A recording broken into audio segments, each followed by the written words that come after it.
چاہ رہا ہوں کہ یہ کوئی نئی چیز نہیں ہے جو ہو رہی ہے آج دنیا میں، یہ پھیلنے والی ہے اور قیامت کے قریب ہم آ چکے ہیں۔ ہو سکتا ہے دنیا پوری جنگوں کے لپیٹ میں ہو، جو رسول پاک صلی اللہ علیہ وسلم نے ارشاد فرمایا قتل اتنا بڑھ جائے گا کہ 100 لوگ ہوں تو 99 مر جائیں گے، ایک بچ جائے گا۔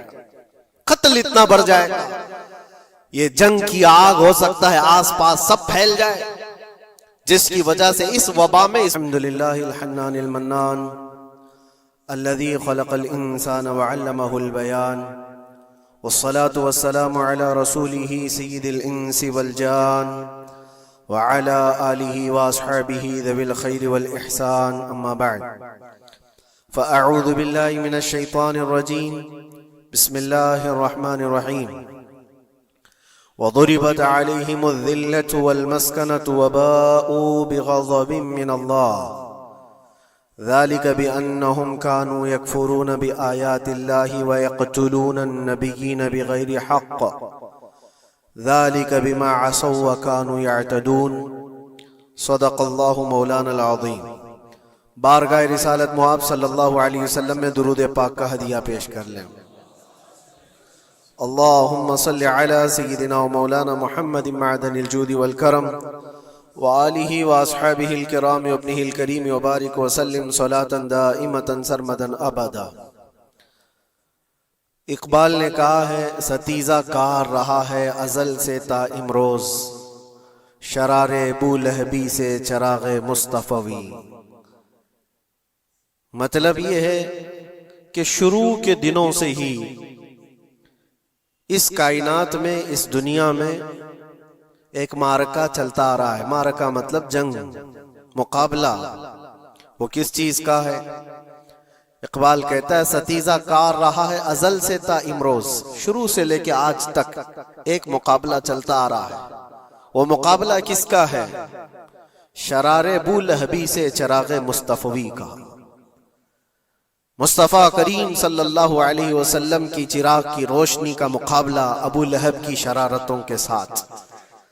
تو ایک تو یہ کہ استعارہ ہے، اس سے پہلے بھی فرعون و موسیٰ کا، نمرود و ابراہیم کا علیہم السلام، یہ مقابلہ اس روئے ارضی پر چلتا رہا اور حق و باطل کے معرکے ہوتے رہے اور ہوتے بھی رہیں گے۔ فی زمانہ ہم جو حالات دیکھ رہے ہیں پوری دنیا میں آج، جنگوں کے حالات جو پیش کیے جا رہے ہیں، لوگ تو اب یہ خبریں ایسے سن رہے ہیں، کسی کے ہاں بم گرنے کی، میزائل گرنے کی، تو ایسا لگ رہا ہے جیسے بچے پٹاخے پھوڑ رہے ہیں۔ لوگ یہاں خبریں لے کر کے مزے لے لیتے ہیں، پھر فارورڈ کر دیتے ہیں۔ موت اتنی آسان ہو گئی ہے کہ اللہ کے نبی صلی اللہ علیہ وسلم نے 1400 سال پہلے یہ ارشاد فرمایا تھا کہ ایک زمانہ آئے گا کہ حرج بڑھ جائے گا۔ تو صحابہ نے پوچھا تھا یہ حرج کیا ہے؟ تو حضور اکرم صلی اللہ علیہ وسلم نے ارشاد فرمایا تھا کہ قتل بہت زیادہ ہوگا، ایک دوسرے کا قتل اتنا زیادہ ہونے لگے گا کہ لوگ اس کی پرواہ بھی نہیں کرتے۔ آج مجھے آج بتاؤ، دنیا پوری بہت سارے ایشوز پر بیٹھکیں کر رہی ہے، گلوبل وارمنگ پہ ہے، دنیا میں انوائرمنٹ کی چینجنگ پر، موسم کا تاپمان بڑھ رہا ہے، اس پر میٹنگیں ہو رہی ہیں، بڑی بڑی تنظیمیں بیٹھتی ہیں۔ یہ ڈھکوسلا ہے یہ دنیا کا، یہ مغربی دنیا، ویسٹرن کنٹریز کا دکھاوا ہے۔ یہ اینیمل لاورز کو بھی باہر لے کر کے آتے ہیں، ان کو بہت زیادہ کوریج دیا جاتا ہے۔ یہ کتے سے پیار کرنے والا ہے، یہ مرغی سے پیار کرنے والا ہے۔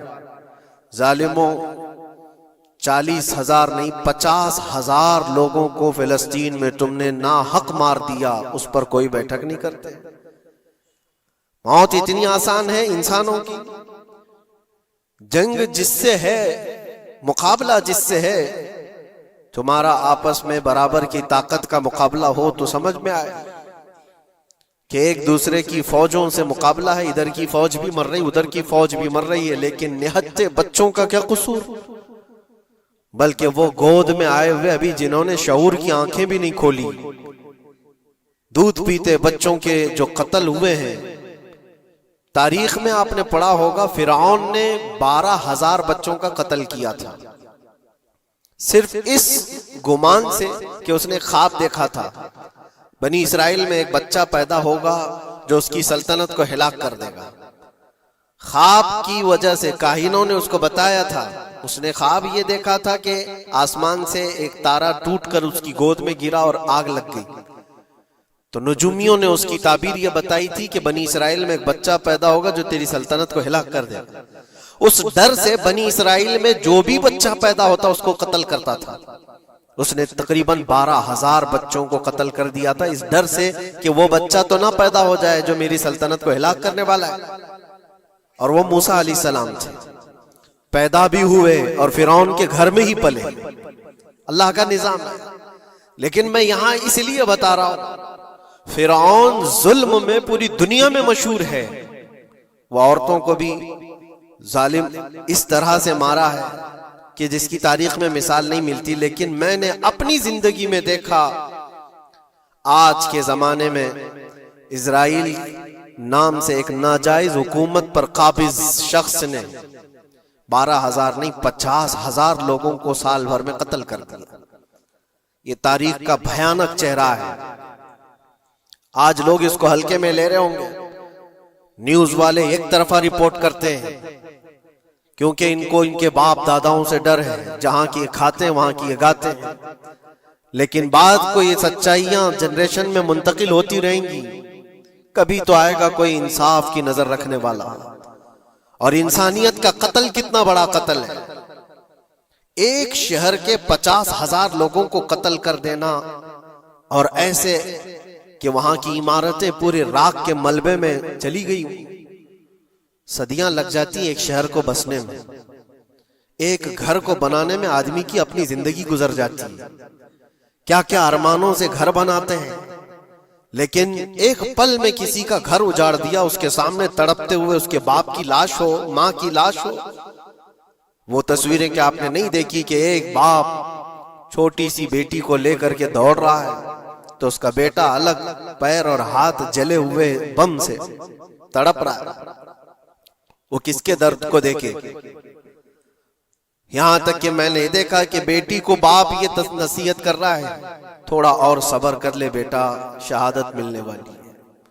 کون کرتا ہے موت سے پہلے اپنے بچے کو اتنی تلقین کر دے؟ حالات ایسے۔ دوسرے ایک کہ وہاں پر کھانے پینے کی ایڈ کوئی جا نہیں سکتی، اس پر پابندی، دوائیاں نہ جائیں اس پر پابندی۔ دنیا کا کوئی قانون اس چیز کو جائز ٹھہراتا ہے؟ مجھے بتاؤ، آتنکواد کا راگ الاپنے والے ان باتوں کو کیا کہیں گے؟ انسانیت اگر کہیں ہے تو اس کا تصور تو کرو۔ کسی کے فنڈامنٹل رائٹس ہوتے ہیں، بیسک رائٹس ہوتے ہیں، کھانا پینا یہ اس کا انسانی حق ہے۔ دشمنی تم سے جن کی ہے ان کے ساتھ مقابلہ کرو، عام شہریوں کے ساتھ نہیں۔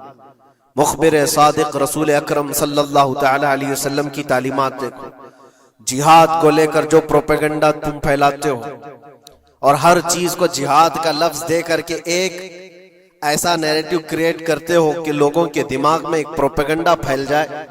آؤ میں تمہیں سناتا ہوں، رسول پاک صلی اللہ تعالی علیہ وسلم جب صحابہ جہاد میں جاتے تو ان کو کن باتوں کی تلقین کرتے تھے؟